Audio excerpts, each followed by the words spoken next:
പലനാൾ കള്ളൻ ഒരു നാൾ പിടിയിൽ എന്ന് പറയാറുണ്ടല്ലോ. സെബിയെ സംബന്ധിച്ചൊരു വാർത്തയാണ്. തട്ടിപ്പുകൾ നടന്നോ ഇല്ലയോ എന്നൊന്നും പൂർണ്ണമായും പറയാറായിട്ടില്ല. എന്തായാലും സംഭവം ഒന്ന് പരിശോധിക്കാം. ഓഹരി വിപണിയുടെ നിയന്ത്രണ ഏജൻസിയാണ് സെബി. കുറച്ചുകൂടെ സിമ്പിളായിട്ട് പറഞ്ഞാൽ securities and exchange board of India അഥവാ സെബി ഇന്ത്യൻ വിപണികളിലെ ക്രമക്കേടുകൾ തടയേണ്ട ഒരു സ്ഥാപനമാണ്. എന്നാൽ സെബി തന്നെ ക്രമക്കേടുകളിൽ ഏർപ്പെട്ടിട്ടുണ്ടെന്ന് ഹിൻഡൻബർഗ് റിസർച്ച് റിപ്പോർട്ടുകൾ പറയുന്നു. സെബിയുടെ വിശ്വാസ്യതയ്ക്ക് ഒരു മറ വീണു എന്ന് ചുരുക്കം. ഇനി വിശദാംശങ്ങളൊന്ന് പരിശോധിക്കാം. 2017 മാധബി ബുച്ച് സെബി അംഗമാകുന്നത്. ശേഷം 2022 മാർച്ചിൽ 3 വർഷത്തേക്ക് ചെയർപേഴ്സൺ സ്ഥാനത്തേക്ക് നിയമിതയായി.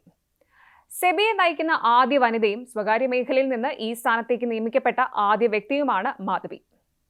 റോയിറ്റേഴ്സ് അവലോകനം ചെയ്ത രജിസ്ട്രാർ ഓഫ് കമ്പനീസിൽ നിന്നുള്ള രേഖകൾ പ്രകാരം സെബി ചെയർപേഴ്സൺ സ്ഥാനത്തിൽ ഇരിക്കെ മാധബി പുരി ബുച്ച് തന്റെ 7 വർഷത്തെ ഭരണകാലത്ത് ചട്ടവിരുദ്ധമായി അഗോറ അഡ്വൈസറി എന്ന കൺസൾട്ടൻസി സ്ഥാപനത്തിൽ നിന്ന് വരുമാനം സമ്പാദിച്ചു എന്നാണ്. ആ 7 വർഷങ്ങളിൽ 99% ഓഹരിയുള്ള അഗോറ അഡ്വൈസറി പ്രൈവറ്റ് ലിമിറ്റഡ് 3.71 കോടി രൂപ വരുമാനം നേടിയെന്നാണ് റിപ്പോർട്ട്. ഒപ്പം അദാനിയുടെ നിഴൽ കമ്പനികളിൽ സെബി മേധാവി തന്നെ നിക്ഷേപം നടത്തിയെന്നും ഹിൻഡൻബർഗ് റിപ്പോർട്ടിൽ പറയുന്നുണ്ട്. ഇതൊരു ചട്ടലംഘനമാണ്. അതായത് 2008 സെബി ചട്ടപ്രകാരം സ്ഥാപനത്തിലെ അംഗങ്ങൾ പ്രതിഫലം പറ്റുന്ന ജോലികൾ ചെയ്യരുതെന്ന് കൃത്യമായി പറയുന്നുണ്ട്. ഇതിന്റെ ലംഘനമാണ് മാധബിയുടെ ഭാഗത്ത് നിന്നുണ്ടായെന്നാണ് വിമർശനം. മറ്റ് കമ്പനികളിൽ നിന്നും ലാഭമോ ഫീസോ വാങ്ങരുതെന്ന ചട്ടം സെബി മേധാവി ലംഘിച്ചുവെന്ന് രജിസ്ട്രാർ ഓഫ് കമ്പനീസ് രേഖകൾ സൂചിപ്പിക്കുന്നു. ഒപ്പം സംയുക്ത പാർലമെന്ററി അന്വേഷണം വേണമെന്ന ആവശ്യവും റിപ്പോർട്ട് ഉന്നയിക്കുന്നുണ്ട്. മാധബിക്കും ഭർത്താവിനും ഇന്ത്യ ആസ്ഥാനമായുള്ള അഗോറ അഡ്വൈസറിയിൽ പങ്കാളിത്തമുണ്ട്. ഒപ്പം സിംഗപ്പൂർ ആസ്ഥാനമായുള്ള അഗോറ പാർട്ട്നേഴ്സ് എന്ന സ്ഥാപനത്തിന്റെ മേലും പരാമർശങ്ങളുണ്ട്.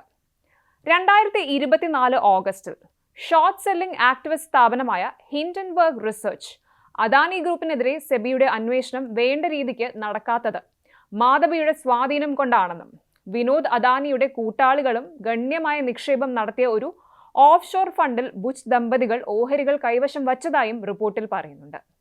എന്നാൽ ഈ ആരോപണങ്ങൾ അദാനി ഗ്രൂപ്പും മാധബിയും ഒരേ സ്വരത്തിൽ നിഷേധിച്ചു. കൂടാതെ കൺസൾട്ടൻസി സ്ഥാപനങ്ങളുടെ വിവരങ്ങൾ സെബിയിൽ വെളിപ്പെടുത്തിയിട്ടുണ്ടെന്നും 2019 യൂണിലിവറിൽ നിന്ന് വിരമിച്ചതിനു ശേഷം തന്റെ ഭർത്താവ് കൺസൾട്ടിംഗ് ബിസിനസ്സിനായി ഈ സ്ഥാപനങ്ങൾ നോക്കി നടത്തുന്നതെന്നും മാധബി ബുച്ച് പറയുന്നുണ്ട്. ശരിക്കും സിംഗപ്പൂർ കമ്പനിയിലെ ഭൂരിഭാഗം ഓഹരികളും മാർച്ച് 22 മുമ്പ് ഭർത്താവ് ധാവൽ ബുച്ചിന്റെ പേരിലേക്ക് മാറ്റിയിരുന്നു. സെബി മേധാവിയായി ചുമതലയേറ്റ് 2 ആഴ്ചയ്ക്കുള്ളിലായിരുന്നു ഈ മാറ്റവും. ഇനി മറ്റു പല കമ്പനികളിലും മാധബി ബുച്ചിനും ഭർത്താവ് ധവാൽ ബുച്ചിനും നിക്ഷേപമുണ്ടെന്നും റിപ്പോർട്ടിൽ ആരോപണമുണ്ട്. ഈ ആരോപണങ്ങൾക്ക് തൊട്ടു പിന്നാലെയാണ് ദുരൂഹ ഇടപാടുകളുടെ പുതിയ വിവരങ്ങളും പുറത്തു വന്നത്. ചട്ടലംഘന സാധ്യതകൾ മുൻനിർത്തുമ്പോൾ നിഷേധിക്കുന്നതിൽ ഇനി അർത്ഥമുണ്ടോ ഇല്ലയോ എന്നൊക്കെ സെബിയുടെ അടുത്ത നടപടികളിൽ നിന്ന് തന്നെ മനസ്സിലാക്കണം. നിക്ഷേപകരുടെ ആത്മവിശ്വാസം തകരും, അല്ലെങ്കിൽ ഇതിനോടകം തന്നെ തകർന്നു എന്നൊരു ഭയപ്പെടേണ്ട വശവും കൂടി ഈ കാര്യത്തിലുണ്ട്. ഇത് ഇന്ത്യൻ വിപണികൾക്കും ആഗോള വിപണികൾക്കും ബാധകമാണ്.